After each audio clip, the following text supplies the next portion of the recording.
Live is just so fucking good. I think a couple things. I think Alex has a great chance of beating him in the rematch. I think Alex goes too hard. I mean, how many title defenses did he have? Going up and down weight classes. Where Uncle Live rides the bench for a certain amount of time. Being that active and not only that, being a superstar. No one knows who the fuck Uncle Live is. Uncle Live walks down the street, no one knows who the fuck that guy is.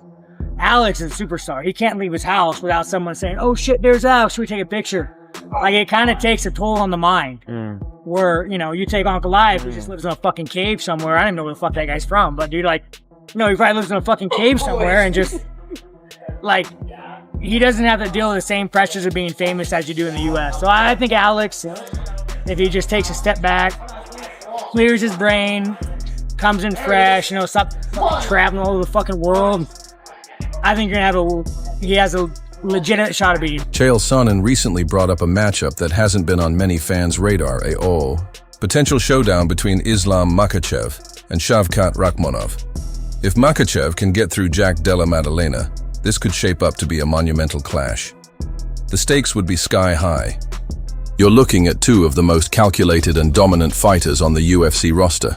Islam brings relentless pressure and world-class grappling, while Shavkat delivers surgical striking, calm under fire, and a smothering presence. This would be more than just a high-level fight. It would be a cultural event. Makhachev already commands massive support from Dagestan and the wider Caucasus region. Meanwhile, Shavkat has the entire nation of Kazakhstan behind him. Together, they represent a huge swath of fans from across Russia and Central Asia. A matchup between them could break records for regional viewership and engagement. On top of that, the storyline is compelling. If Makhachev successfully defends against Della Maddalena and then moves up to face an undefeated beast like Rakhmonov, he wouldn't just be adding another name to his resume, he'd be building a legacy. This isn't just fantasy matchmaking. It's a rare alignment of elite skills, powerful narratives, and enormous global fan bases. If it happens, it could headline one of the most significant events in UFC history. Versus Rakhmonov is one of the more interesting fights you could make. Are you ready for that? I really mean that. In the entire UFC, it's not number one, but it's one of them. Islam versus Rakhmonov. That is one of the most compelling fights. Not just for outcome, not just because of records, not just because of what would be on the line. Actual stylistic. The crowd would wonder, who can hit who more? Who can kick the other one more? Who can shoot more on the other one? Who can hold up and have his energy? There is no part of that we would have the answers to. We would question and wonder every single position of that fight. It would just be very fun.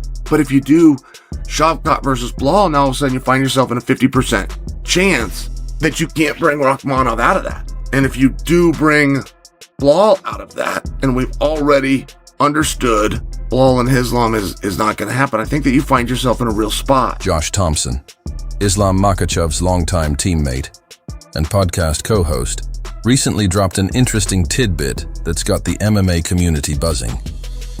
During a recent episode, Thompson shared a private message from none other than Khabib Nurmagomedov, revealing that the Eagle has some reservations about Islam's decision to move up to welterweight to face Jack Della Maddalena. While many fans and analysts view this as a favorable matchup for Makhachev, it turns out that Khabib and his inner circle aren't so sure it'll be an easy ride.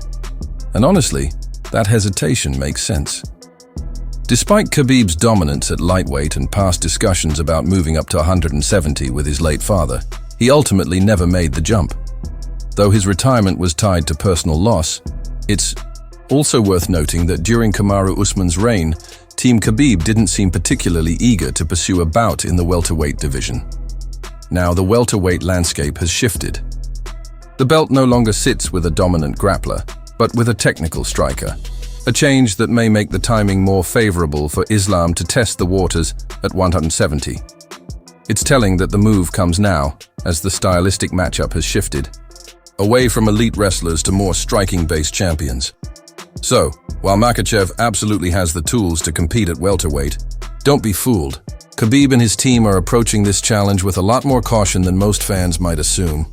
At 34 years old, though, he understands that the time is coming. you know, and I think that he's somebody that also doesn't want to take a bad loss and be like, all right, look, I'm done. Yeah. Like, he wants to just be able to kind of go out on his terms. I think if he loses, and plus he's only got one loss, you know, but bottom line is he has the one loss, and I think if he can get past JDM, I was texting with Khabib yesterday, and he goes, this is going to be his toughest fight he's ever had for sure. And I said, yeah. He goes, you know, JDM is explosive. He's good. Like, he's good on the feet. His takedown defense is not great, but his ability to get back up is phenomenal. And he's big. Yeah, and he's physically a big body. And Khabib was kind of just reiterating the fact that, like, look, I see him train with guys that are better than JDM, or feels that he's better than JDM, especially in the wrestling department. And Islam does just fine when he's not depleted. And I agree with that. You know, I've seen, you know, Islam go with guys that are 205 and just manhandle them. Merab Dvalishvili recently shared his thoughts on the upcoming UFC 316 rematch against Sean O'Malley, and he sees some key changes on the horizon. According to Merab, the biggest shift will likely be in O'Malley's offensive strategy. In their previous clash, Sean spent too much time on the back foot, reacting rather than attacking. That passive approach allowed Merab to control the tempo, initiate clinches, and secure multiple takedowns.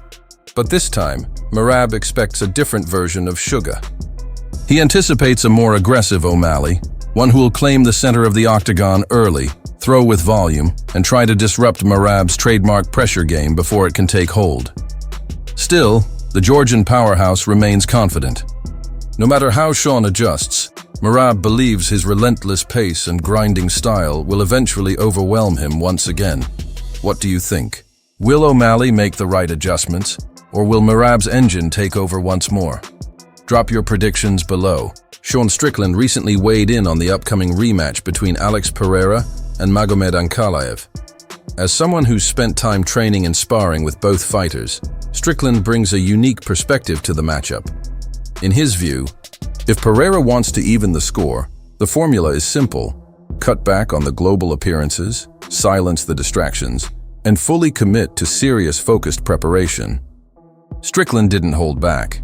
He believes Pereira has all the necessary weapons to win, but only if he sharpens them in the gym, not on red carpets or in front of international cameras. Coming from someone with first-hand experience, Strickland's take carries weight, especially when you consider how tightly contested their first fight was. Despite the final decision, Pereira impressed many by completely shutting down Ankalaev's takedown attempts, something few expected. The key difference in that bout wasn't necessarily technical, it was mental. Pereira lacked his usual aggression.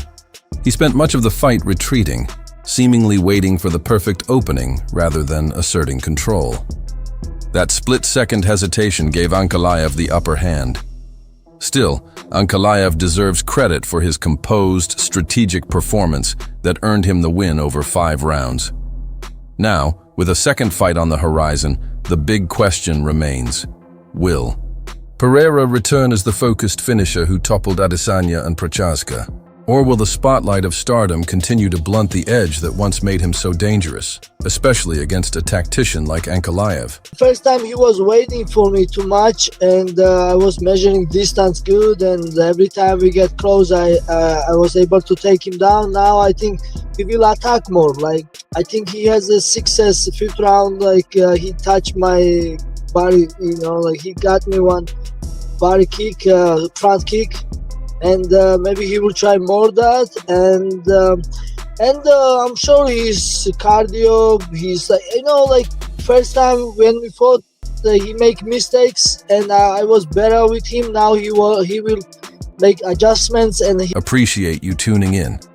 If you enjoyed the breakdown, give it a thumbs up and consider hitting that subscribe button so you don't miss what's coming next.